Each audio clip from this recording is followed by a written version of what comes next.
देख रहे हैं कश्मीर में सुर में ताहावानी। संतूर मौसीकी का एक ऐसा आला है जिसकी इब्तिदा ईरान से हुई है। संतूर जो कि कश्मीर का एक ट्रेडिशनल म्यूज़िक भी है।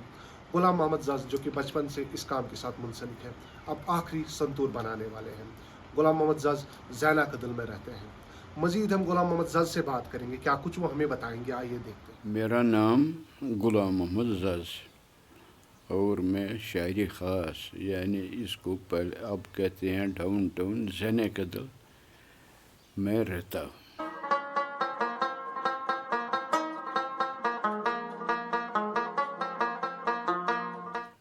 असल बात तो ये है, ये तो हमारा ख़ानदानी काम है। ये मैंने इधर से नहीं सीखा है, किसी से नहीं सीखा है। जो कुछ सीखा है आज तक वो मैंने अपने ही पुरखों से सीखा है। ये हमारी 7वीं पीढ़ी तो चली गई, मेरी तो 8वीं पीढ़ी है।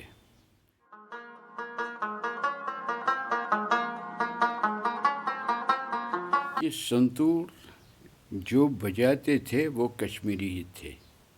यहाँ पर सूफियाना कल्चर के तरीके से, रूहानी तरीके से मजलिसों में बजाते थे अच्छी तरह से। उस वक्त तो ये स्पीकर माइक वगैरह नहीं थे। बहुत बड़े कमरे में, इससे बड़ा कमरा होता था, ये इतना कमरा होता था, उधर बैठते थे, आपस में गपशप भी करते थे और गाना भी गाते थे, संतूर भी बजाते थे और सूफियाना तरीके से बजाते थे। ये थी एक कैफियत इन साज़ों की।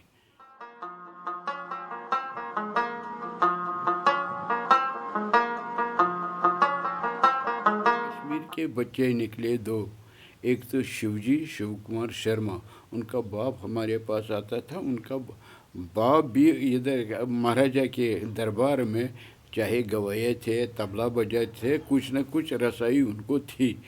और दूसरा है भजन लाल सोपोरी, उनका बाप भी टीचर था और उनका दादा भी थोड़ा बहुत म्यूज़िक सितार बजाते थे। उस वक्त कश्मीरी सितार ही बजाते थे।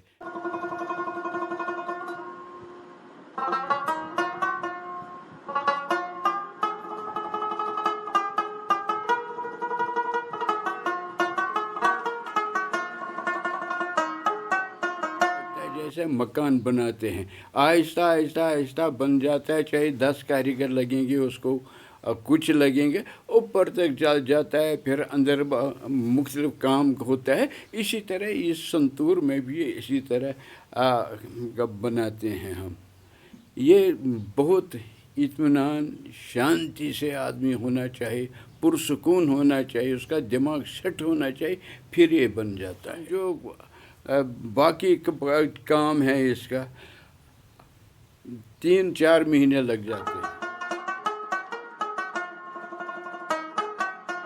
मालूम नहीं था कि ये अवार्ड मिलने वाला है, लेकिन पुलिस स्टेशन हमारा नज़दीक है, उन्हीं के आदमी आए, वेरिफिकेशन करते थे, फिर मुझे बुलाते थे। मुझे मालूम नहीं है क्या मिलने वाला है। मैंने समझा चलो वेरिफिकेशन किसी चीज़ की होगी, करते हैं।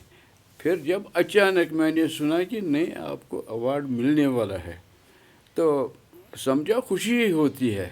लेकिन खुशी तो और उस वक्त होती अगर ये मेरे पुरखों को, मेरे ये समझो जो जिसके पास मैंने सीखा है वो मेरा बाप था, मेरा अंकल था, मेरा दादा था, उनको अगर मिलता बहुत बड़ी बात होती। यहाँ का पैदावार तो नहीं है, ये सारे कहते हैं पर्शिया से आया है किसी जगह से। अब तो नाम भी सुने हैं हमने, देखा भी है, बजाने का ढंग भी उनका है, ईरान में बजाते हैं संतूर।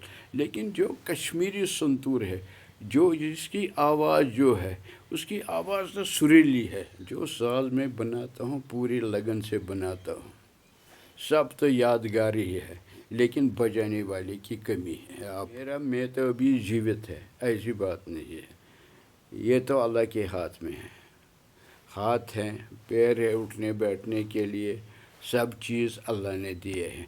अभी तो ठीक ठाक है, یہ بھی میں کہوں گا ابھی تو مرنے کے لائق بھی نہیں ہوں. ایج کے مطابق اگر میں بتاؤں گا جو میرے پیچھے والے ایج والے ہیں وہ تو مر گئے ہیں، ایسی بات نہیں ہے.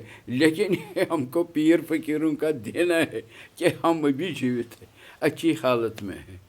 اس لیے جو بجائے گا، آرڈر تو آتے ہیں، ایسی بات نہیں ہے.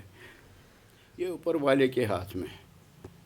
میں اپنے آپ پر ہی کچھ نہیں کہوں گا. میں کوئی آدمی ہوں یا نہیں ہوں، خاک میں ملنا ہے. اور کیا ہے، فن تو کوئی مرتا نہیں ہے، فن تو زندہ رہتا ہے کسی نہ کسی طریقے سے. معلوم نہیں کب کوئی آئے گا بنائے گا، پھول تو نکلے گا، ایسی بات نہیں ہے. یہ میں بتاؤں گا، میں اپنے ہی پاس بھی سمیٹ کے رکھوں گا، ایسی بات نہیں ہے.